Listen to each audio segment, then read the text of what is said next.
Which creepy urban legend turned out to be true?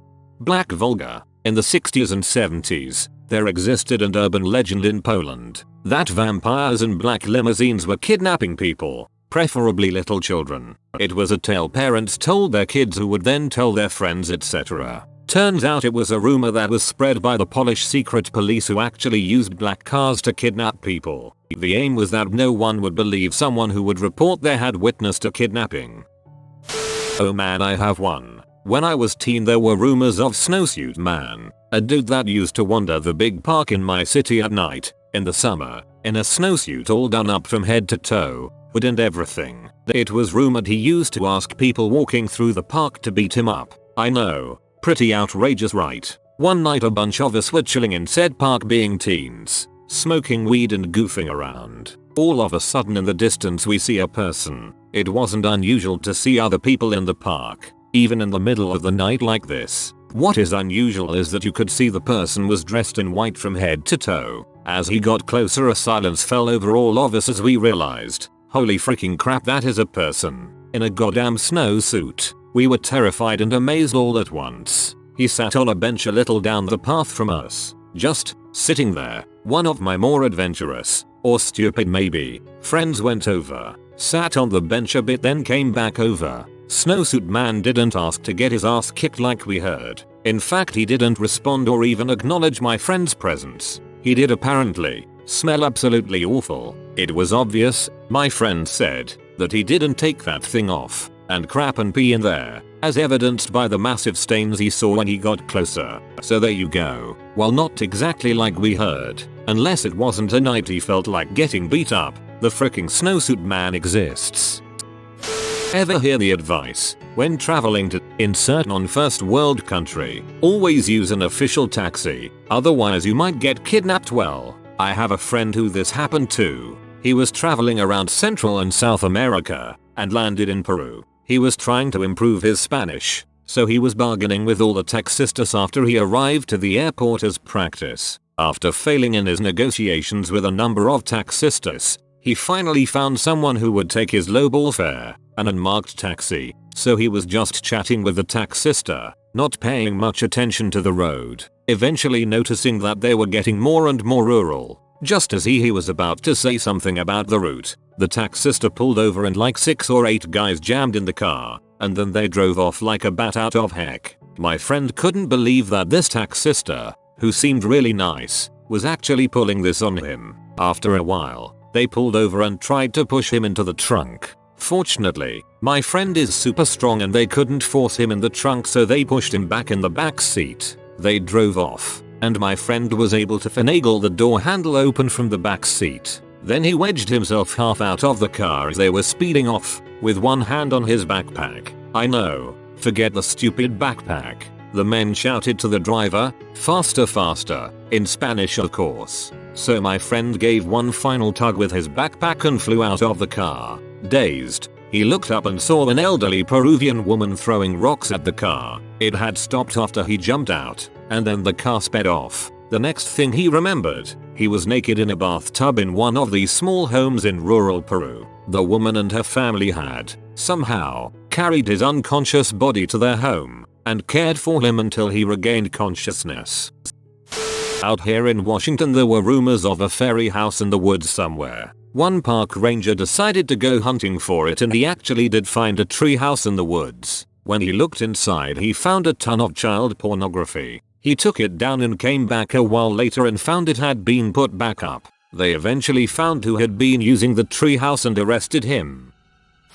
I live near a lake and there was an urban legend that there were huge lake monsters near the hydroelectric dam. Most people thought it was just some fisherman's tall tales. We all guessed it was just a twist on the classic The One That Got Away. Turns out divers went into the water behind the dam for a routine inspection to see if there was any damage after months of heavy flooding in the area. Apparently one of the divers got too close to what he originally thought was a large moss-covered rock boulder until it moved and tried to latch onto the diver's arm. Apparently there are ± 200 lb catfish behind the dam which thrive on the dead fish that go through the hydroelectric portion of the dam. The agitated water makes it easier for the large catfish to breathe and grow past what is commonly found in the area, and the lack of fishes as all commercial fishing is banned for at least 1,000 meters means these fish are truly free to grow to truly enormous sizes.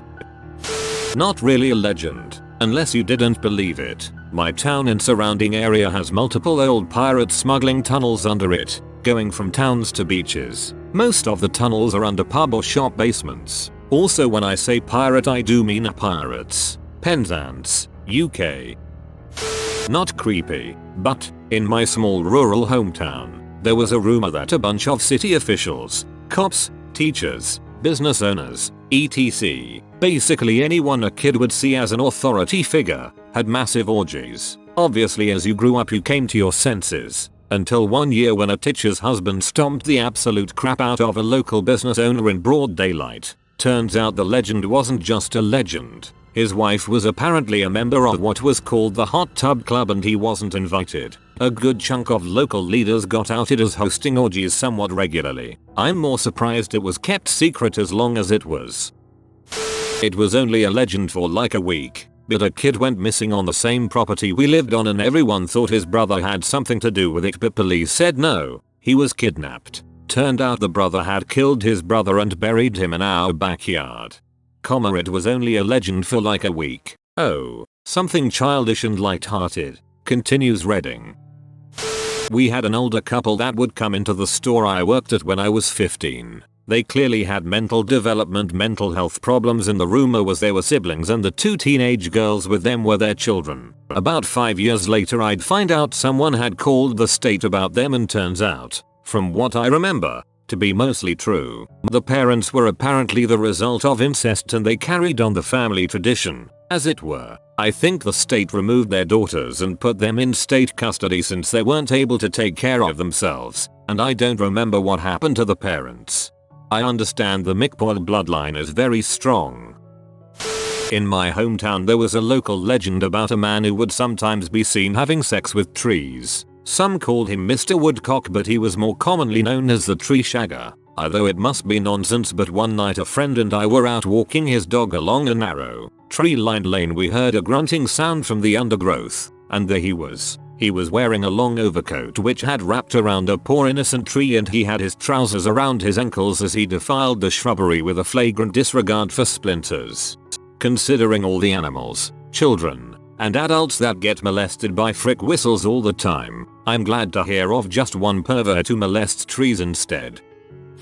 I'm always late to these things. In Kenya, Mombasa, there was a story about a woman with long black hair and a white dress who would be seen around the beach at night, and it was to stop people from being at the beach swimming in the ocean. Turned out to be true, as older lady would sleepwalk on the beach in her 90s. Even she didn't know until locals found the courage to follow her home.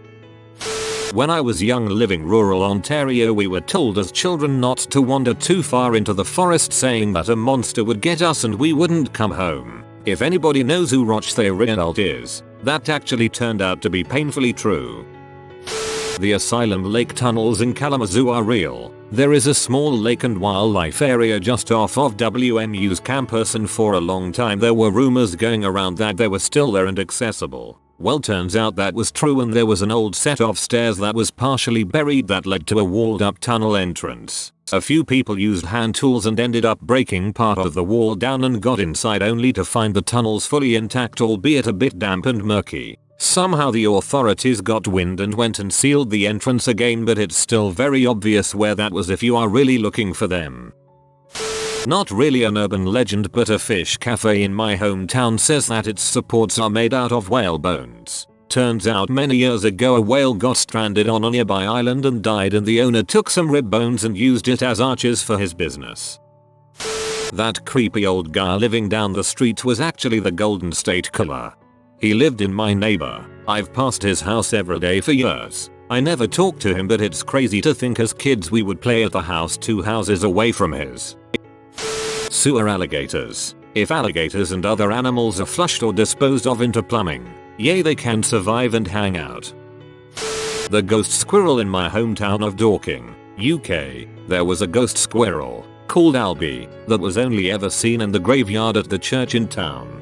Turns out, it was an albino squirrel that had a nest in one of the trees in the graveyard. Unfortunately, he became roadkill a couple years back.